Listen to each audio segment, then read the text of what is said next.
So growing up at school, I was pretty much a classical nerd. I didn't really have many friends. I just studied and studied and studied and studied.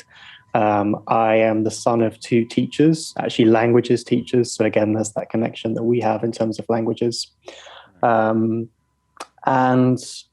I did this for a very long time. I got very good grades. I went to Cambridge University, and I very much over-identified with the academic system. It really was my life. It sounds like hyperbole, but it's really not. Like, I did almost nothing else. I think in the entire time I was at school, I maybe went out to like meet up with friends like a normal person, maybe 3 times. Right. It really is no understatement to say it was my life. And went to Cambridge, did pretty well at Cambridge. I got a scholarship my first year, and I figured in my youthful naivety at the time that I was doing everything right.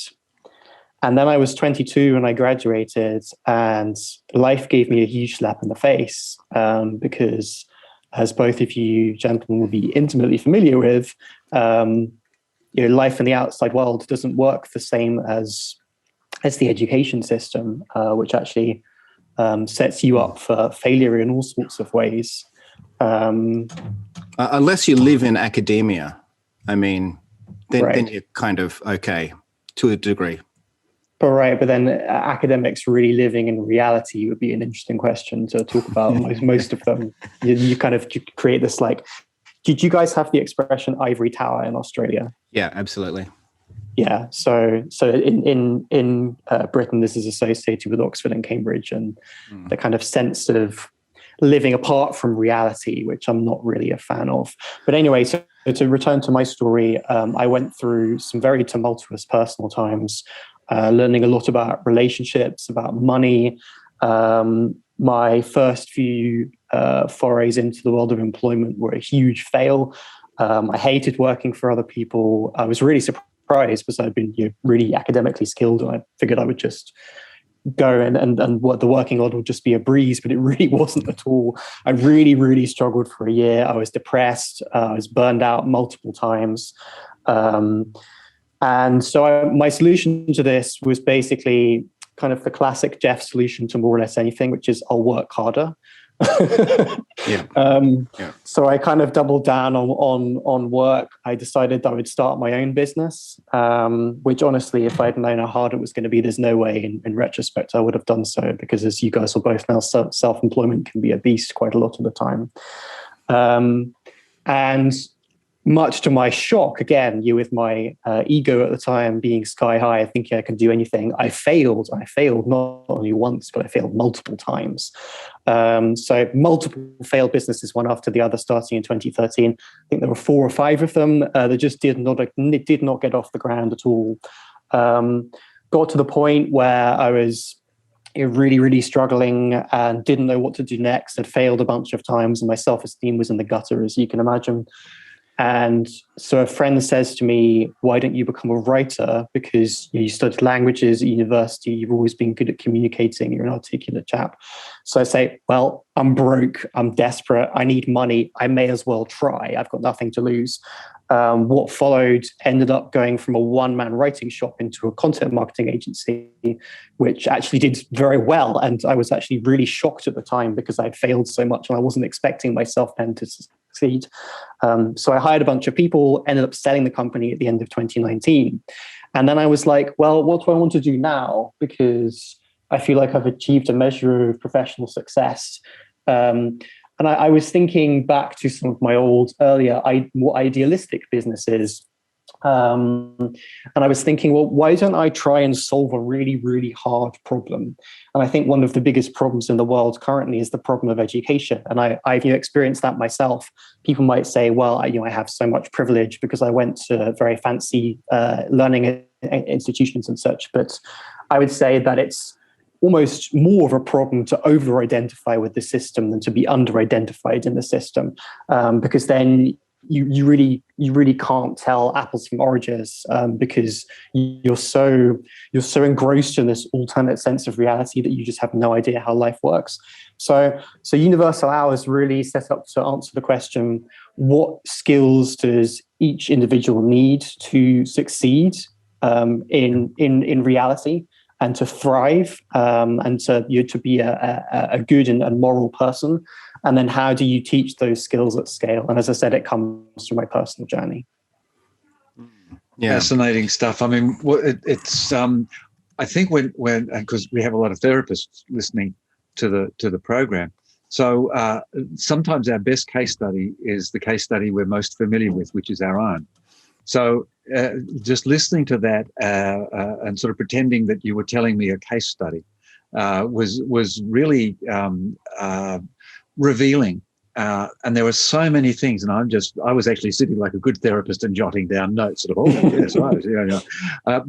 But that beautiful thing of going through of learning how to going to a system that's supposed to teach you how to solve problems, coming out of that system into the place of problems and finding that you can't solve problems, falling down miserably, getting down, and just solving any problem that came up, because what have I got to lose? And the enormous power of unregulated activity or undemanding activity, which then led you to a situation where you came back to where you were in the first place, which was, how do I solve a problem? And you were forced to be in an entirely different space and going, okay, everything I've learned, let's forget that. How do I do it? What's the real way of solving a problem? And then I hear you saying this thing of education that's doing what we call a closed system. It's exactly. A closed system. Yeah. And so the problem to solve, if I'm picking it up, was how do I turn learning into something that is an open system, so that expands and extracts. So what did you do? How did you do that? But what were the ideas that you had? If you my summary is reasonable for you. Yeah, I mean, it's funny you expressing it like that, because I feel very much like I'm in therapy right now in this conversation. So no pressure. We'll send you the bill. Been to thank you. Been to therapy multiple times. This kind of feels a bit familiar, talking to two experienced counselors and such. Well, I was actually doing a bit of research into your book, Richard, before this conversation, and I was skim reading aspects of it, and I noticed that you talk a lot about the idea of the creative world, and this idea that you can, instead of being, correct me if I'm wrong, but your ideas seem to be a lot about avoiding achievement orientation. That's kind of how I looked at it anyway, with my kind of past and obsession with achievement orientation. Yeah. Well, just with external achievement, externally evaluated achievement, self-achievement. But that's right. Yeah, absolutely. Right. Yeah. So this is like what's it called? It's called extrinsic validation as opposed to intrinsic validation. That's all another way to put the same point. Yeah. So I guess to come to sort of the truths of what you've been talking about, I think my journey was or has been like a lot of experimentation and play. I like the first couple of years of entrepreneurship, I was failing, and it was brutal. I mean, I would hate to go through that experience again. It was unbelievably painful, because there were so many things I learned in my past that I had to unlearn. I think that's actually also very, very challenging. But I was really just going from idea to idea and exploring. And I find that play is unbelievably valuable. I tell this to people I work with and people I'm close to all the time. I think everyone needs to be able to play on a regular basis, just to kind of explore ideas. My business partner for Universal, Al, and myself are actually currently exploring the idea of turning the whole of these kind of philosophies, which I could expand upon at length, into a board game. And then kind of you teach that to kids, so they would have like a board game to show them how to become self-sufficient like human beings who pursue a meaningful and moral life. And it's fascinating to... I feel like also a big part of my philosophy is essentialism. I don't know whether you guys have read much about that. Yes. Remind me again, who's the English author who wrote the book on essentialism? I can't actually remember, which is quite awkward. But it's not essential. It's not essential. No. But nice. I do remember reading the book, and yes, marvelous philosophy. Yeah, the concepts are so illuminating. Yeah, exactly. Yes, because I sort of reverbalize that just as fundamental, not so much fundamentalism, but returning to fundamentals. There are essential elements, as different from reductionism, which just goes back to a simplistic sort of frame. So it's what's peripheral, what's unnecessary, and these are. But goodness gracious me, Socrates and Plato were talking about that. We're just a bit slow, aren't we, as human beings? Yeah, crazy thought. My co-founder would love to be on this conversation because he's a huge philosophy nut. He'd be getting into the Socrates and Plato. That's kind of beyond my pay grade, to be honest with you. I'm not so much learned on that particular point. But yeah, to come back to essentialism, I was reflecting about this just a couple of weeks ago, and I was thinking that actually that's a big part of what Universal Hour is about. It's about it's as much about focusing on what matters, and I think school purports to teach people the skills that they need in order to lead a good life, but like empirically, that's just not the case. And I sometimes use the example of if someone were to go through a corporate training program for say 12 or 13 years, and it was to cost hundreds of thousands of dollars, and they were to invest all of this time and money, and then they were to come out and they thought that all they were good for was a job at Starbucks. People would rightly say, well, this was a huge waste of time and money, and how many things did you learn that actually were completely pointless? There's not necessarily to take a knock at Starbucks. You're perfectly fine to work as a waiter if you choose to. The thing is, though, is that if you're spending all of this time, like the opportunity cost of just alone associated with that is just absolutely insane. So yeah, essentialism is really about eliminating all of the unnecessary. And actually, I was also reading a bit about Tim Ferriss yesterday, and I made the connection that his DEAL philosophy, which I think stands for like define. The second one is definitely eliminate. Right. It's the idea of elimination is core to essentialism. Right. I just went through my audio books, Essentialism by Greg McKeown. Is that how you say it? Yeah.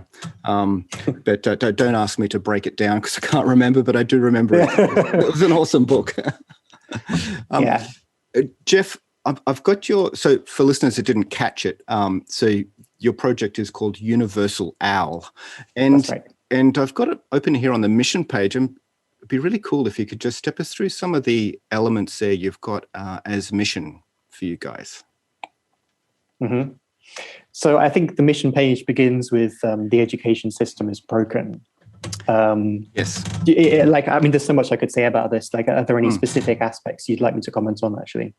Actually, no, just generally, because this is the impetus. This is the main thrust, the motivation behind the project. So just to give us a sense, just give the listeners a bit of an overview, and then we can tear it apart. Thank you very much. It's definitely becoming more and more like therapy all the time, this conversation. I don't know what I'm doing. Stop. So I mean, Universal, as I said, it's born out of my personal experiences, and the idea is to teach each young person in the world eventually the universal skills that you need to be happy and successful and moral and self-sufficient and all the rest of it. That stands in contrast to the present education system. And I was making some notes here on my notepad before our call, and I was trying to think of some terms to kind of sum up what the education system teaches us psychologically. And what I wrote down, we've already talked about one of them, which is achievement orientation. And achievement in this extrinsic sense that we already just talked about. I think another thing that education teaches us classically is compliance, and I have a lot of problems with that ethically. I think there's this sense of disconnection from reality, which we've talked about a little bit, which I could talk about more. There's also a lack of focus, so which again is linked to essentialism, and maybe the most important one actually for me personally. just because of all of my research about relationships and healthy communication, and the fact that the first course we're producing is about assertiveness, the inability to say no. So I was talking to a friend about this just a few days ago, actually, and I was using another example from my own life. So I really disliked geography in school. I was good at pretty much everything. I was even good at geography, but I just found geography unbelievably tedious. And I knew this from the age of about 13. And in retrospect, it would have been marvelous if at 13 I could have said, actually, I don't find geography very interesting or valuable. I'd like to give it up. I'd like to, in other words, say no to the geography teacher. But of course, if you do that, at least you're speaking from a British perspective, if you do that in school, they'll say, well, exactly, you're a bad student. You get all of this kind of shaming language. Even at Cambridge, actually, there was a time when I was doing a French module in my final year, and I decided that some lectures just weren't a good use of my time. I could learn more by reading and doing my own self-study. And I told this to my director of studies, and he just, kind of lambasted me for like an hour about it. And I'm just like, this is stupid.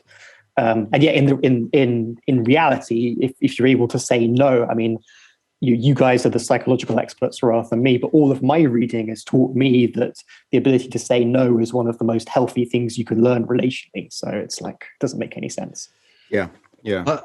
If I could just share, Matt, you say something, but I've just got a little story that I'll tell, but you first, Matt. Oh, well, I was just going to say, I was just making the connection that, the compliance sort of is directly correlated with the achievement aspect, right? So we need to all be compliant to be learning the curriculum, which can often be very narrow, to achieve that outcome of doing well on the final exam. And so it's very myopic, it's very narrow, and if you don't have compliance, that system doesn't work then, does it? Well, because it's anti-human fundamentally. Yeah, it's anti-humanistic, but it's enormously beneficial socialistically. And in fact, the argument is that school system was developed to train people to go into factories and that's right, behave. But just quickly, my story is sort of related to what you're saying about compliance and also about the ability to say no. I had two excellent supports for the ability to say no.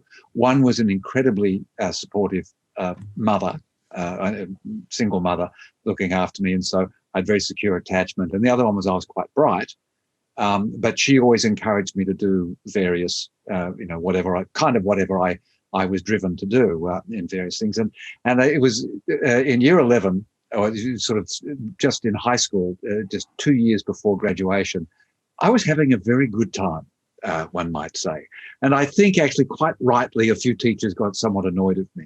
So we did have, I had a bit of an altercation with the maths master who was taking my higher maths class. I was doing lower maths and higher maths, And anyway, he said, you must not sit near that fellow, your friend John, because you're always disruptive and so on and so forth. So I thought, fair enough. And I stopped doing that. And I was doing okay. Anyway, we're now in the last year, when year 12 or sixth form, as we called it then.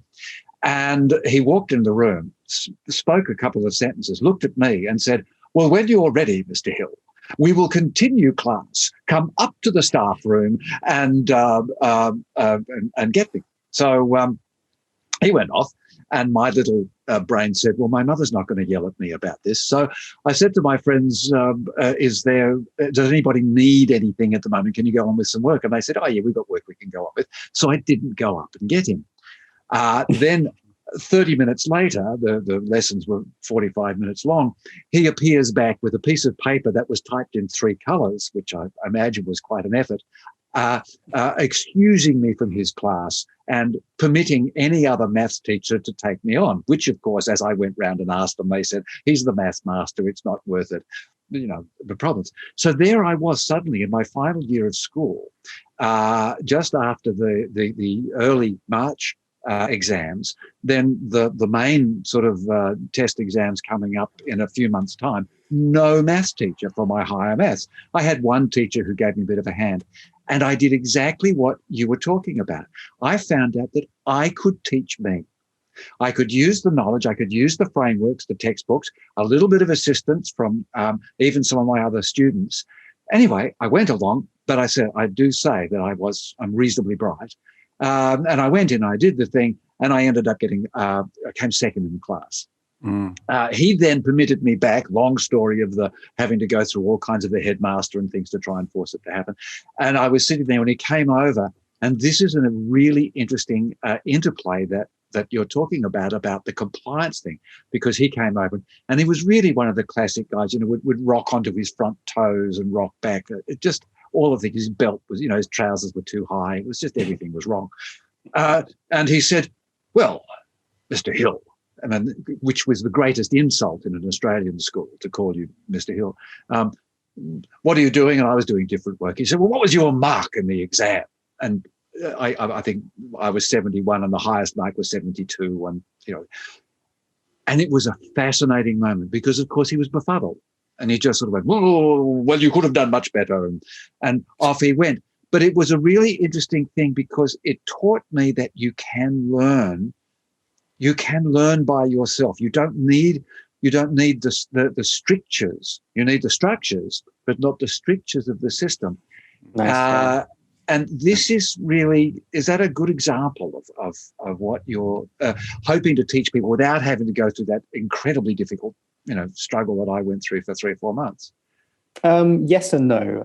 In the sense of self-directed learning, yes. In the sense of the type of material, not so much.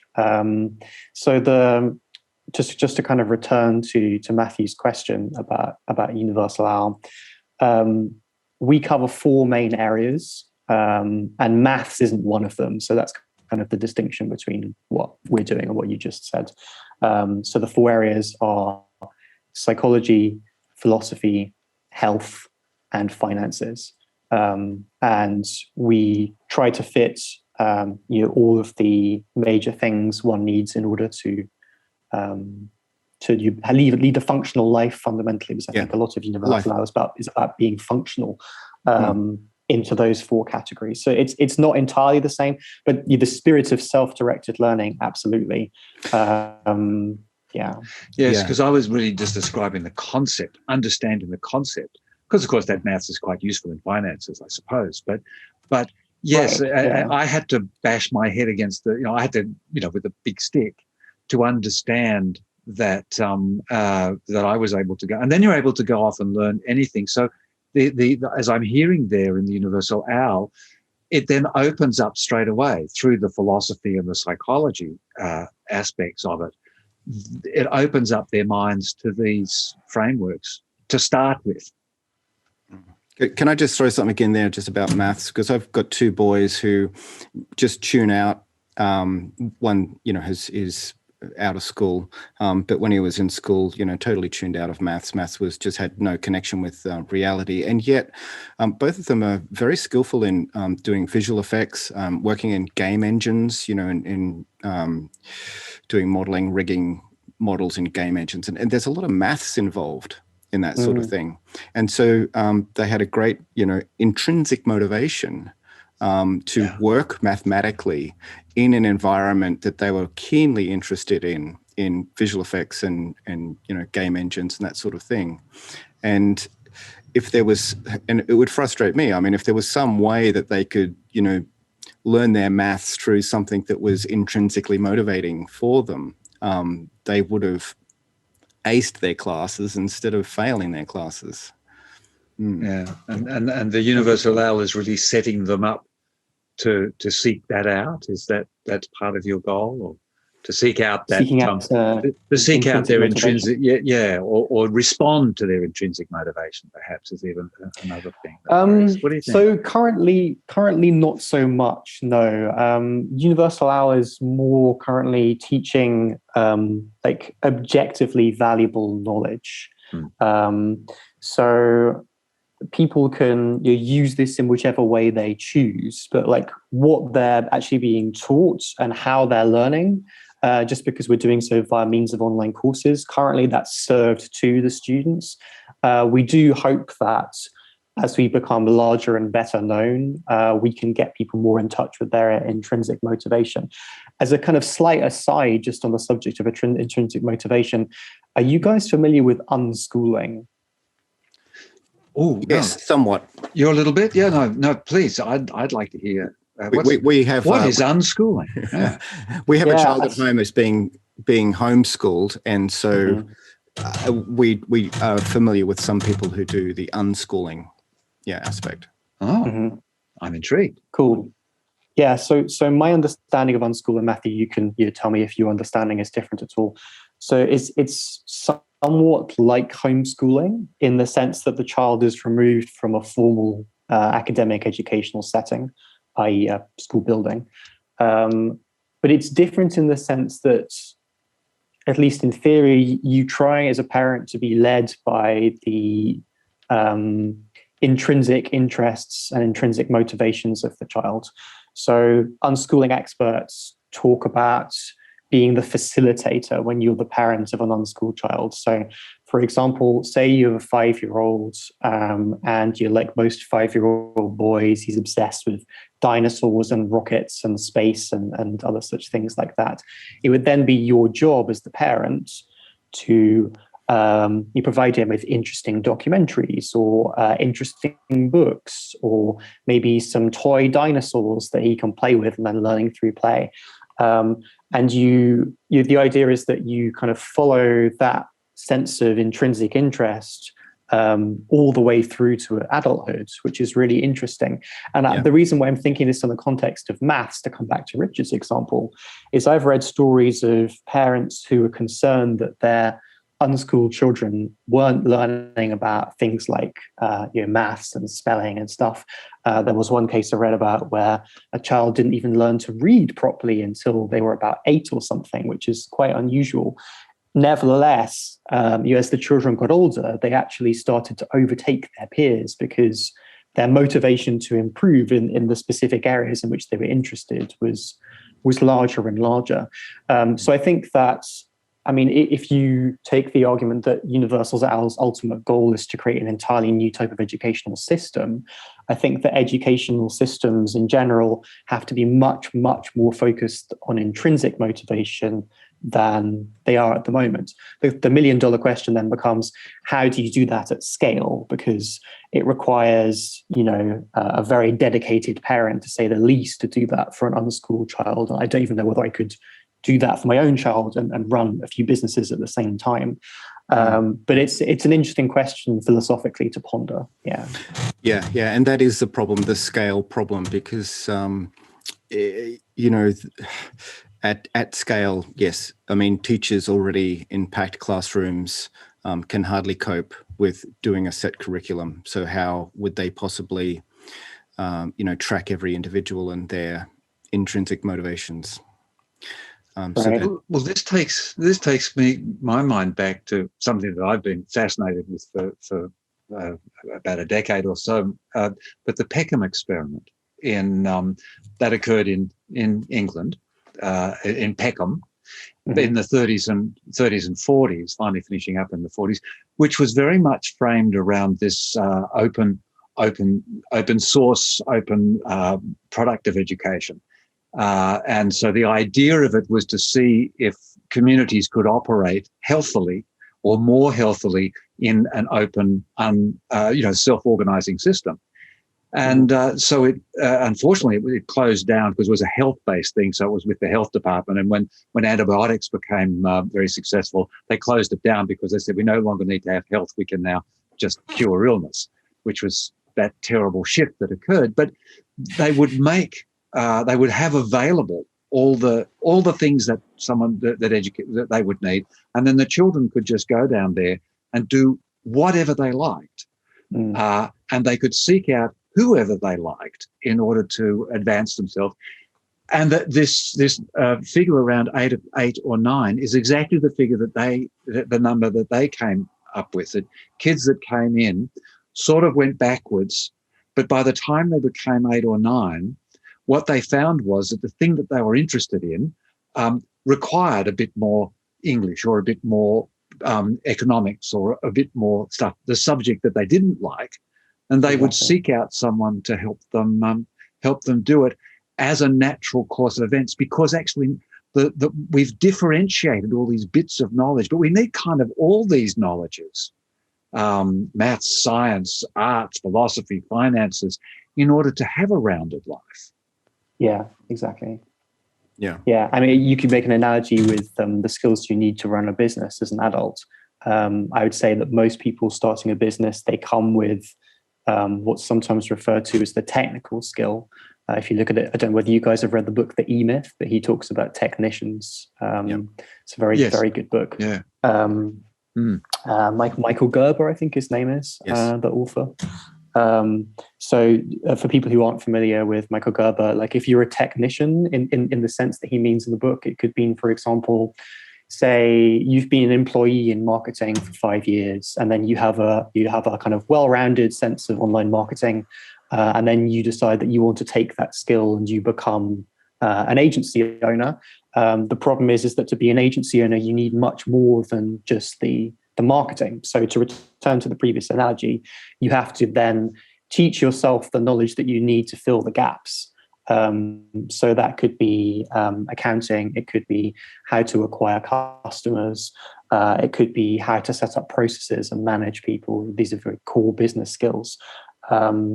And so as an adult, if you want to become successful and be rounded, to use your word, you have to be willing to educate and perhaps even re-educate yourself in some of these areas. I know, just speaking for myself, that this is a process that never ends and probably never will end. I still feel incredibly ignorant in many areas of business, even though I'm doing reasonably well for myself.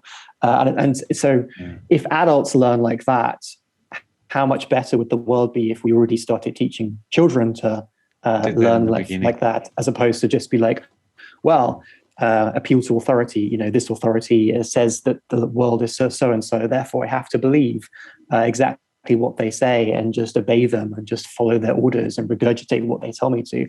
And then what sort of society do we end up with when we do that at scale? I don't think the prognosis is a very good one if that model continues. Yeah. And there will be many listeners who are therapists who would resonate with what you're saying, because I very much doubt in high school nor in college or university where they studied psychology or counseling would they have got any classes on how to run a business. And yet many of them have to run a private practice. And not easy. Suddenly you're in the deep end. Yeah. And there is big business in teaching therapists how to do a business. It's outside of their courses, which is really quite fascinating. But this whole process of being able to take a grip of the world that you need when you need it. I mean, I relate to this. 25 years ago, I was a professional actor. And that sort of, there was a transition from acting to I better learn something. And now 20 years later, but it was certainly, and I say my mathematics story because I don't think I would be where I am now if that wretched, horrible teacher hadn't chucked me out of the maths class and shown me that I can do it myself because it was reframing. And but your story is so much of that, constantly reassessing and reframing and rediscovering, which is really play is enormously beneficial in that. I'm absolutely with you on that one. Yeah. I actually attribute quite a bit of my sort of business philosophy in general to playing strategy games like chess. I was kind of a bit of a chess prodigy as a kid. I entered tournaments and stuff and played at a national level when I was about 12, and then stopped and picked up the game about 10 years later again as an adult, and was rather frustrated to find that in the time I'd stopped playing, everybody else had called me up and I was quite bad.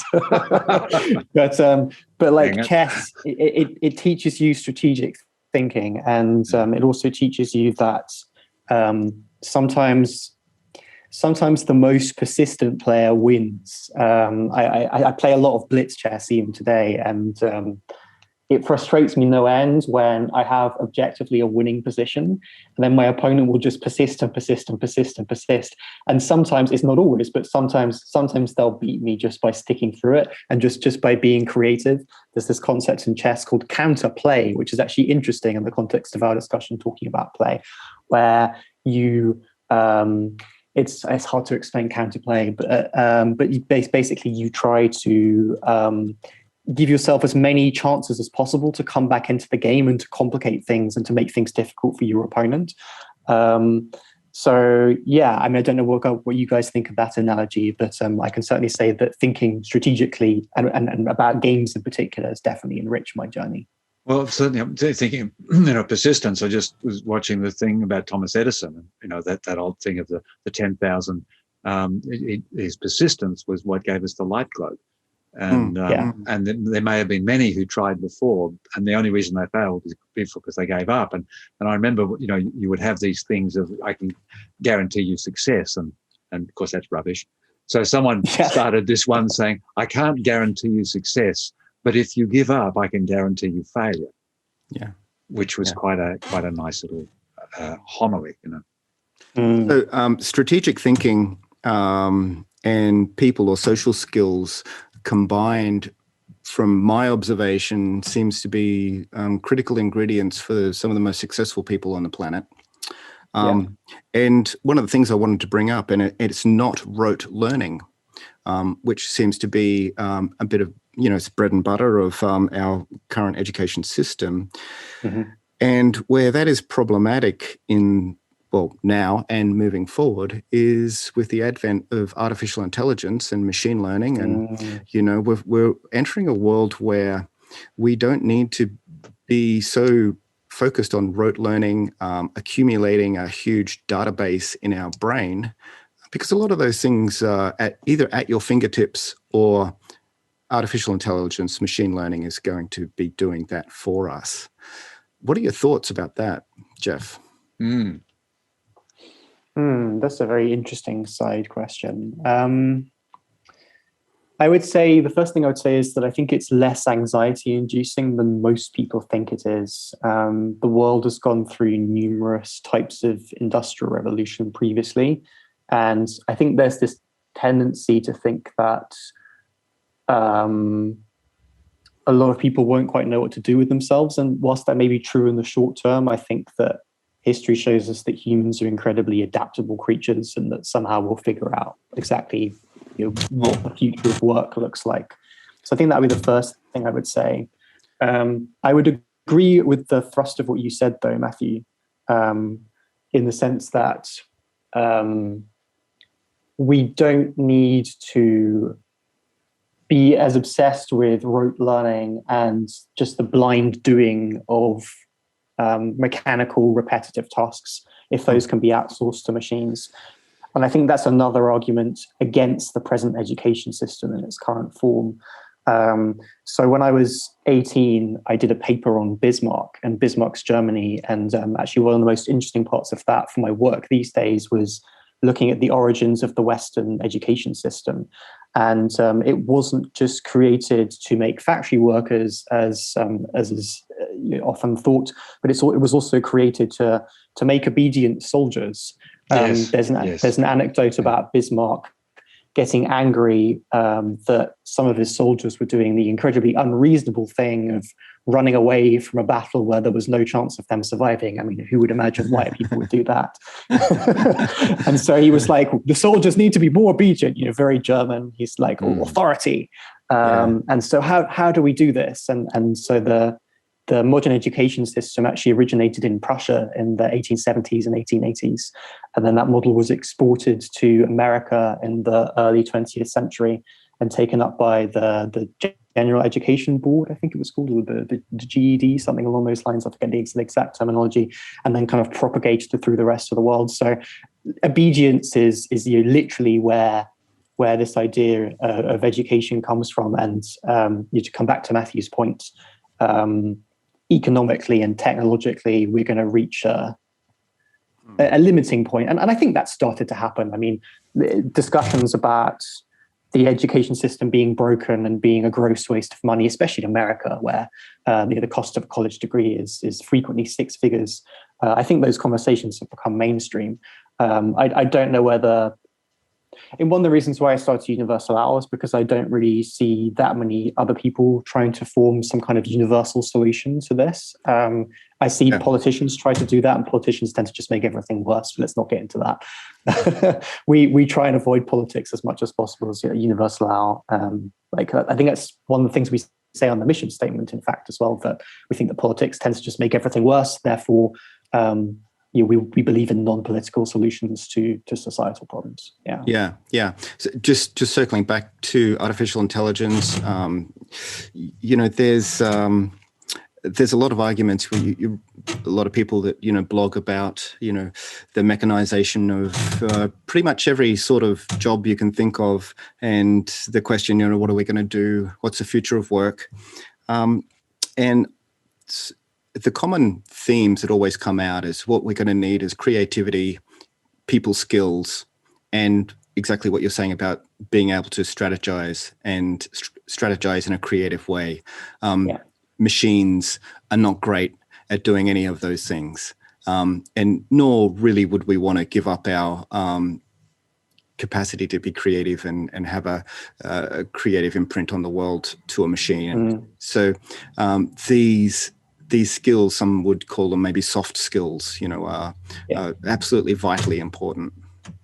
Yes, I mean, another little, this is my school anecdote, but later on, doing my master's in brain and mind sciences, and we had formal exams, which I found fascinating. I had to, I'm now nearly in my 50s, and I've got to get a number and sit at an appropriate desk and sign a piece of paper and do things. And I thought that was terribly amusing, which was rather arrogant of me. But we were quite doing a section of very technical work around the behavior of neurons and so on and so forth. And we came to a question, and fundamentally the question was basically just fill in all the names of all the parts of this process. And I was sitting there, I thought, oh my God, I could Google that.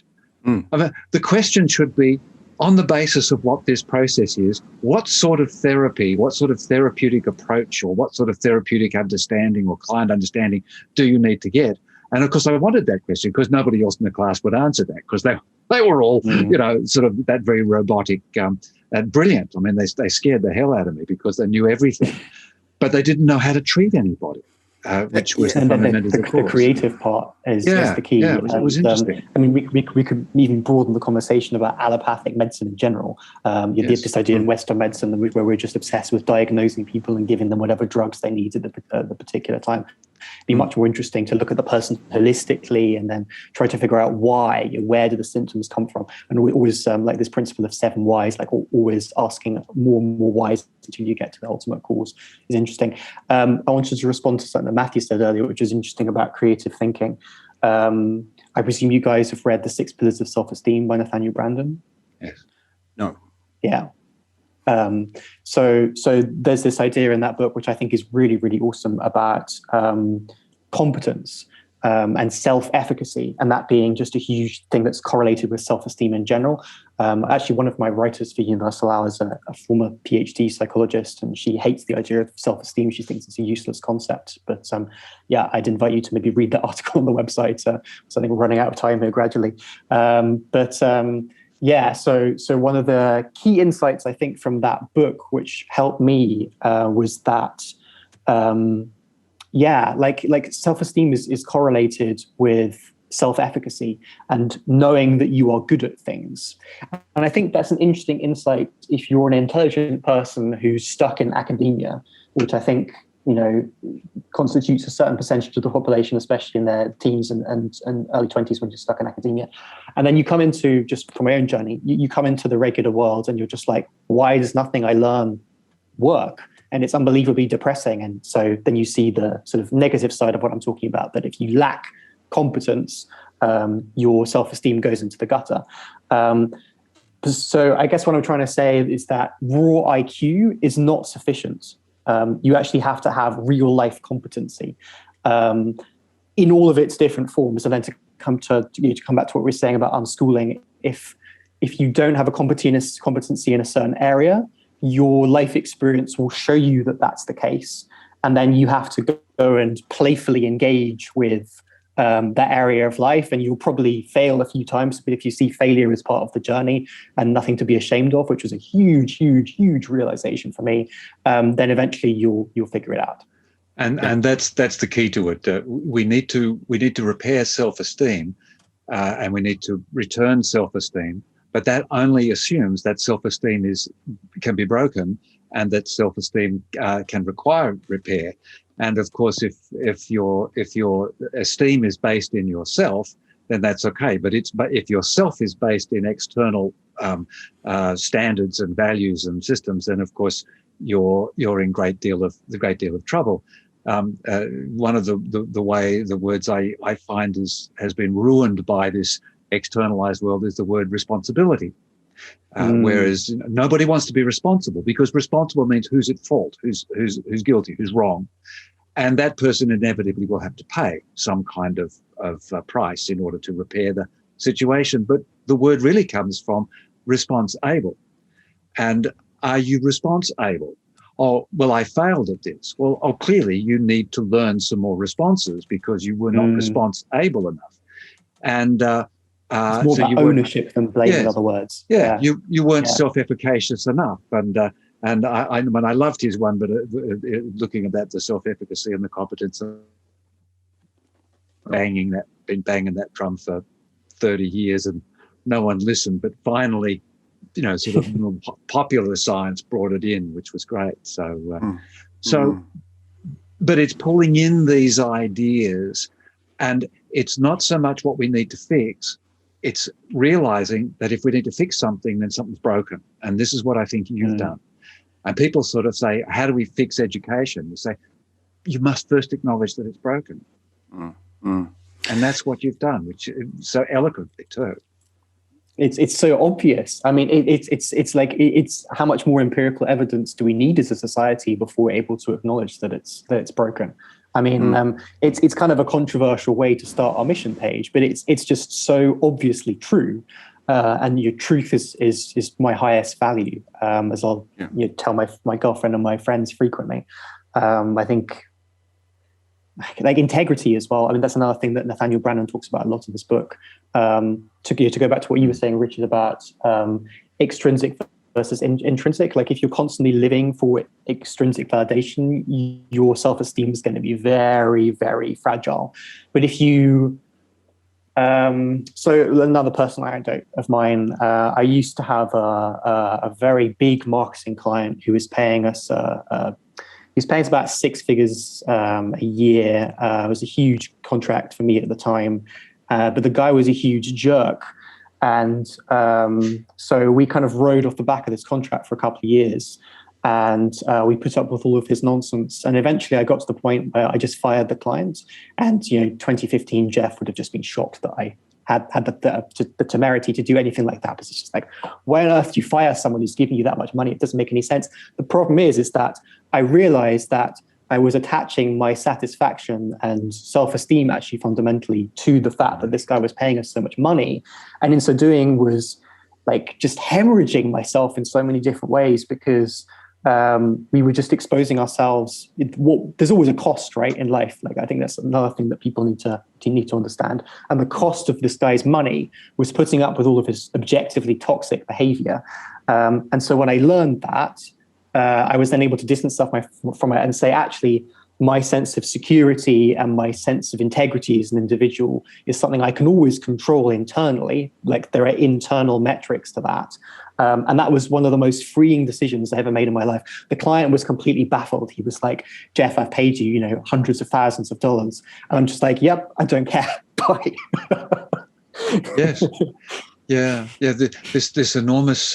This enormous shift, and of course, this is one of the things that, the big elephant in the room. We're talking about going to war. We're talking about factories and sort of functional things. But it's just that broad sense that the discussion that human beings are being bred in order to enable this entity called economy to function, rather than the other way around, which back in earlier days it was quite different. an economy that's fundamentally shifted now from way back when. Another thing too that we haven't, it might be getting a bit late now to touch on some of these things, but Richard and I we talk a lot about physiology when it comes to psychology. Yeah. And there are only a certain percentage of kids that can sit still in a classroom learning academic stuff, and this is a very artificial way to spend childhood. Yes. And it's especially not a very, not efficient and shaming because they're continually getting into trouble because they're bored or they just can't sit still, or it's just there's no, like we were saying, there's no intrinsic motivation to pay attention. And so there's another aspect of this system which is not working for us. Yeah. Again, it's anti-human nature from my perspective, because, especially a young boy is not going to want to sit in the classroom. He's just going to want to go and play outside with sticks and naturally run into his limitations. I think there's a lot of psychology that I've read, notably some of the work of Jordan Peterson. I'm sure you guys are familiar with him. He talks a lot about the impact of education on young boys. I have a question for you guys, because you've got more of a psychological background than me, and I love talking to people who are more educated than me. It's always a great joy. So I have this theory about codependence, and I'm thinking that if codependence is ultimately the struggle to say no and this kind of sense of enmeshment in unhealthy relationships, to what extent do you think that that sort of codependent thread within society is actually created and nourished by the school system, where, as we were saying before, it's incredibly difficult to say no. There are lots of toxic behaviors, like in some of the examples Richard was using from his childhood. The teachers like, Mr. Hill, you must do this. The sense of shaming and judging and criticism, which as an intelligent therapist, you just be like this person is just objectively toxic, this behavior is toxic, you have to stay away from this. So your thoughts on that, I'd be curious to hear. Richard? Want to go first, Matt? Well, you want me to go first? Okay. Because I'd actually like to change the word. I don't think it's a codependence. I think it's a dependence. Okay. What you do is that the system we have removes your individual contribution to being an individual. Your contribution becomes something that needs to be manipulated and malleable to such degree. So you need to shift yourself to satisfy the system. So therefore, what you're constantly doing, and I get what you mean by codependence, but what I'm constantly doing as I go through the education system to satisfy them is to figure out what answers they need. See, I came out from my brain and mind science degree, and I actually castigated the examiner. I said, "What a stupid question you asked." It was right. Blah, blah, blah. Now, of course, I'm sure that he then had a lower opinion of me. And if I wanted to continue in academia, I might come across him sometime when I'm getting a job, and he would say, "Oh, you're the guy who criticized me. You're not getting the job." So there's all this, what do we call doffing the cap? Sort of making it's yourself people-pleasing behavior fundamentally. Not only it's not only compliance, but it's supplicance for many people who are. The more distant you are from the mean, the more supplicating you have to be, which tends to then result in more radicalism and more revolutionism and more disruption. And you said it is fundamentally people-pleasing. Well, it's people-pleasing with a very fundamental purpose of attachment. This extension of the family really as young kids being in this environment of the school, and they're still developing their sense of attachment. And this is a very important extension of the family. And so we do want to comply to a certain degree because we don't want to be rejected. We want to have that sense of attachment because that is fundamentally safe for us. It's a survival on the very base level. It's a survival issue. If we're not accepted by the tribe, what happens? We don't want to be kicked out because you will die. And I'm sure most of us remember teachers where we had a secure attachment. And we remember badly those teachers where we were insecurely attached because where we had to go every day to learn, but I remember our year in primary school, the last year, he just would cane us with the feather duster, with the bamboo part, because he said, that's what's going to happen in high school, so I'm getting you ready for it. Do come to school tomorrow. Really? You might hit me tomorrow. So we were actually afraid to go to school in that last year. Or, as I say, for those who were a bit more defiant, they would go there and they'd literally do things to get this punishment to say, see, I'm, finger up to you. But it was cutting your nose off to spite your face. And a couple of those lovely fellas, as lovely as they were, did end up in jail, which is a great shame. And I believe that it was the teacher that did this to them or made this the sort of quality that came out in them. Matthew, I wanted to respond to what you said about this almost like this sense of anxious attachment being adaptive. And I think that when you're a child, you have to be, it is evolutionarily essential that you're accepted, but you feel to a degree accepted by your family. Because if you were to be abandoned, say at the age of 6 by your parents, you just objectively would not survive. And that's as true as in the modern world as it is in the prehistorical world. One of the things I've learned in my reading and life experience is that there's this tension between going along with the tribe in order to be accepted and authenticity and being yourself. And humans have both needs. We want to both be accepted by the tribe, and we also want to be ourselves and live in line with integrity. I guess, what am I trying to say here? I guess the point is that the older you get, as people go through the process of maturation and individuation, the stronger that need for authenticity becomes. And at a certain point, and perhaps this is the moment of individuation, kind of at the end of childhood psychologically, I would say you have to be willing to break bonds that don't serve you anymore, however those look relationally. You have to be willing to say, actually, as I did with this particular client, for example, I don't need you in order to survive. And this is what I mean by codependence. I do actually think the prefix co is important, because a certain type of dependence is always going to be healthy. I mean, if I go to the supermarket, for example, it's valuable to me that they provide me all the food. I wouldn't want to do that for myself. It would be unbelievably arduous to do. It's also valuable for them that I give them money. So it's the basis of trade, is interdependence.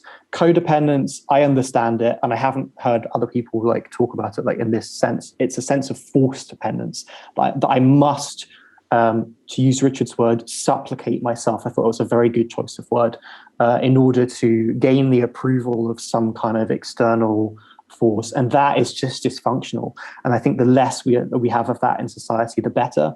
And I'm hoping that Universal Owl philosophically can strengthen people at their core, so that they can get to the point where they feel, again, to go back to the mission page, so they feel as self-sufficient and competent as possible, and they can say yes or no to any type of relationship with just about anybody, and say, okay, if this comes with consequences, I can live with the consequences. That's totally fine. I think the ability to be able to say no and to hear no is one of the most healthy things you can teach anybody. That's my opinion. Yeah. Can I just say that the most securely attached children, so in very early days, if you're feeling very secure in the family, in the tribe, it is those ones that have that really strong, secure attachment that find it the easiest to differentiate, to go, what do you call it, march to the beat of their own drum. But also individuate, but also to achieve, because I mean the codependence you talk about when you talk about that broader thing. Yes, actually, I do agree. I'm agreeing with that.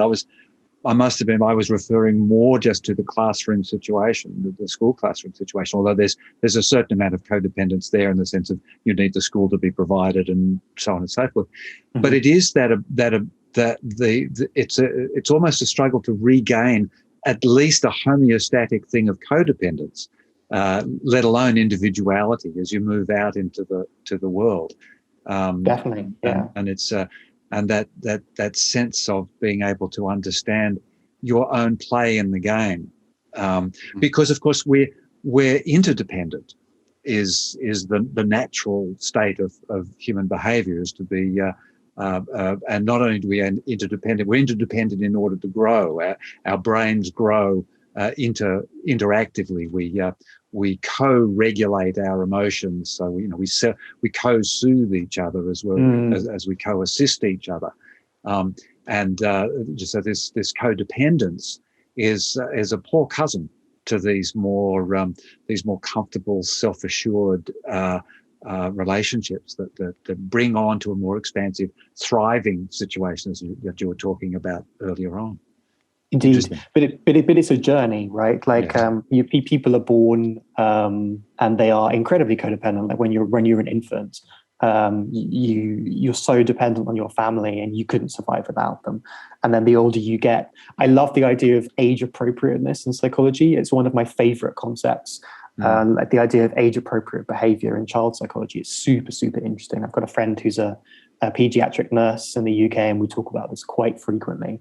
So then the art as the parent is to understand what age appropriate behavior is, and then to sort of gradually withdraw your control of your child's life in particular areas as they push back against you.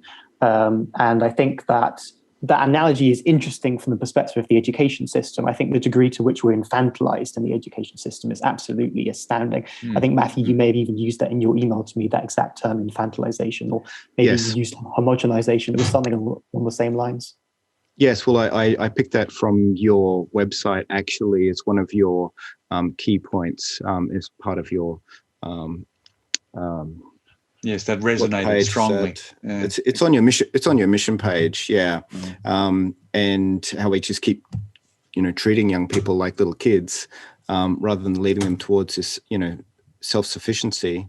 And yeah, I can't agree more. It's exactly that. We don't, and again, the system really isn't set up for self-sufficiency, is it? I mean, how would you manage 30 kids in a classroom all wanting to be their own individual selves? That won't work. Right. Yeah.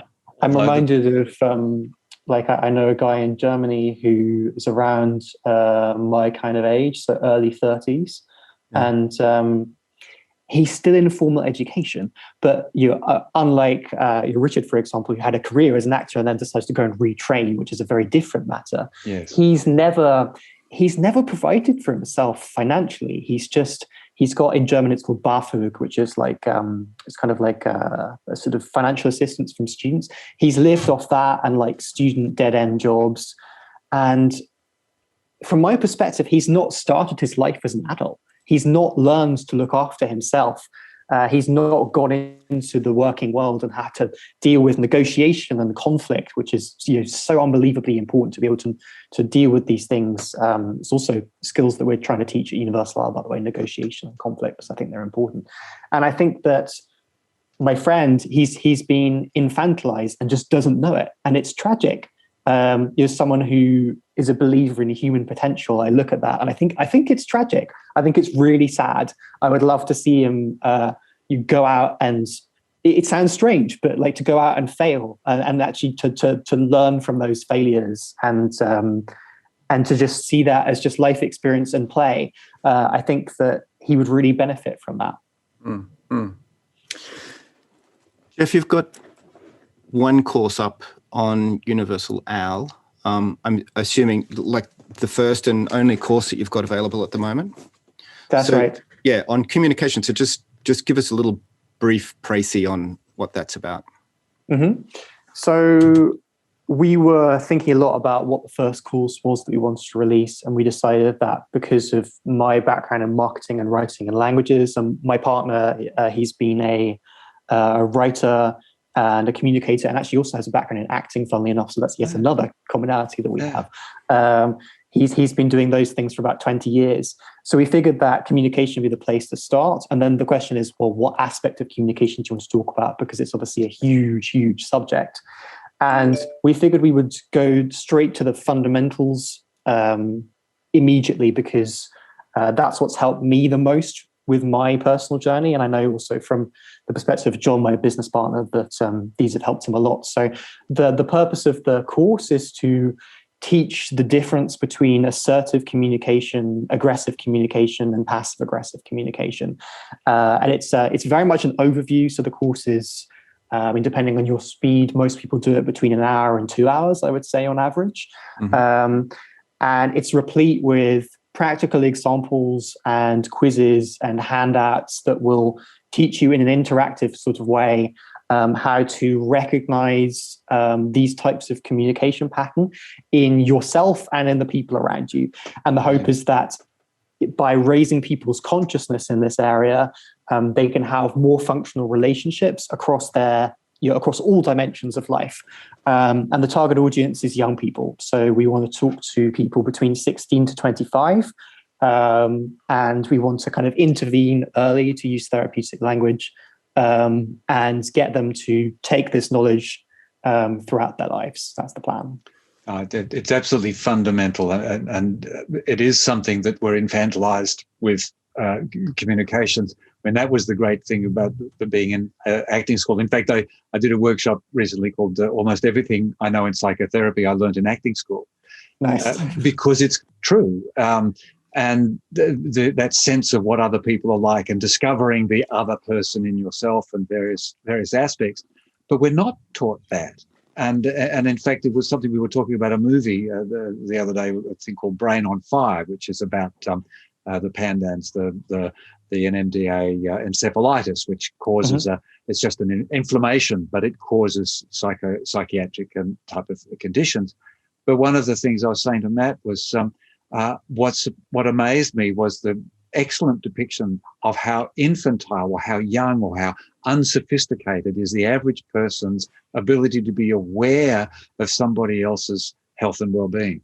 And they just all missed it. They just completely missed really, really obvious stuff. And I think this is very, very much so in the nature of communication. You do Shakespeare for a while, and as annoying as it is in some of the old English, you start to, when you understand the ways in which these people communicate and the variations, it can be wonderful. But of course, you don't have to do Shakespeare.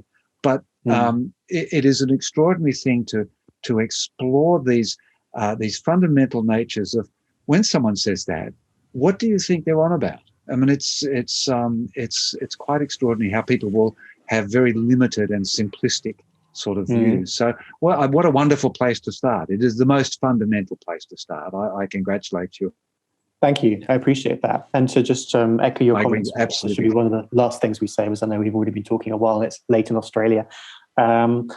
So I think that people's lack of understanding in this area, a lot of it stems from ego. What I mean by that in this case is that I think for people who are therapeutically minded, if you're a good therapist anyway, it's easy to understand people because you've gone so deep into yourself. You've explored your own shadow. You have looked at your own weaknesses in great detail. You've analyzed them. You looked at your own strengths as well in great detail, of course, but the ego is more of a block to looking at weaknesses, I would say. And I think the more work you've done like that internally, the easier it is to identify to what degree someone else is psychologically healthy or not. So to come back to Universal Owl and the communication course, our hope is that first and foremost, and this is actually a very universal point in general, was all about improving the individual. So I think the first step is to recognize that your own communication style perhaps has some things you can work on. Once you've identified, people tend to, in my experience, they tend to trend either passive aggressive or aggressive if they have dysfunctional communication. So notice which of those two you lean to. Do your best to make yourself more assertive, whichever conclusion you come to. And once you've gone through that journey, which, I mean, for me, I was definitely more the passive aggressive type, and it took me probably 3 years to figure out a lot of that kind of stuff. This is quite a long time ago now, but having done all of that work, it means that you're able to then see what is healthy and observe in other people when they are healthier or less healthy accordingly. And the ability to be able to perceive that sort of psychological health of an individual is so unbelievably useful, in my opinion, because it means you will extricate yourself from toxic situations and toxic people so quickly. An example comes to mind. I do some content marketing consulting for another company on the side just at the moment. There was a new hire that was made about 2 months ago. And I told my manager on the first day I spoke to her that this person was dysfunctional. Literally the first day, I actually had because my manager's also a good friend of mine. She said to me, this person is like very argumentative. And instantly I was just like, being argumentative is not necessarily a good thing. Being assertive is a very good thing, but being argumentative is very different. And I thought to myself, this person probably has a very large ego. And it was indeed exactly the case that they had a very large ego. And it was incredibly obvious day one that they were dominating conversations and talking over people and reaching into areas where they didn't actually have any purview. And I pointed this out on like day 2 or 3 of the person's tenure. And now 2 months later, blessedly, she's decided that ironically, the organization is dysfunctional and not she is dysfunctional, which is very telling. But like, lucky them. I'm able to look at these sorts of things because I've done all of this work on myself, which of course never ends because everyone's a work in progress. So I guess in summary, Universal Hour is about getting people to realize truths about themselves and objective truths about human nature, perhaps even more fundamentally, and then apply those truths to reality and other people and society. And I would close on a very uplifting note, which is we don't know what the limitations of that are. Like if everybody were to go inside themselves and work on themselves and become the best person they could be, and were equipped with the tools and the skills and the knowledge and the wisdom to do this from such a young age, we don't know where the limitations are if we do that societally. We don't even know what the limitations are on that individually. I think that one of the things I've learned in my journey is that humans are much, much more courageous and resilient than most of us give ourselves credit for. I imagine you guys have probably noticed that as well in psychotherapy. Oh, yes. So that's a thought that sustains me when, as it is inevitable with businesses, there are hard days and you look at cash flow and you think, God, how the hell am I going to make it? But that's something that sustains me. Yeah. Yes. Almost what the unlimitations are going to be. Yeah. You could put it that way. Yeah. Geoff, this is a brilliant project, and I'm sure we'll have a lot of listeners that will be love to dive in, and especially have a look at that first course of yours. We'll make sure that we have links in the show notes, and I'm just so glad that you reached out to connect so that we can find out about this. Yeah, it's our great good fortune. Yeah, and I'm sure that we can have other conversations, further down the track. I would love that. I mean, as I said, we've got so many common interests. It would be fascinating to explore more of your personal backgrounds. And this is also one of the cool things about getting older as well. You can have like friends who are much older than you. My business partner is 10 years older than me, and we don't care. Like it's totally great. And you guys are anywhere from like 15 to 20, 30 plus years older than me, and it's totally fine. And we can share life experiences and learn from each other. And again, that's another thing that school doesn't do, is it? Right. So you're exactly just stuck with the same group of people who are the same age. It's just flipping stupid, honestly. It is fabulous. What maybe leaving with George Burns's wonderful comment on his 100th birthday. He said, "I was always told to respect my elders, and now I don't respect anybody."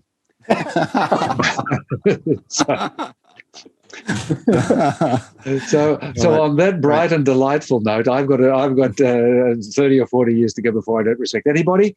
So,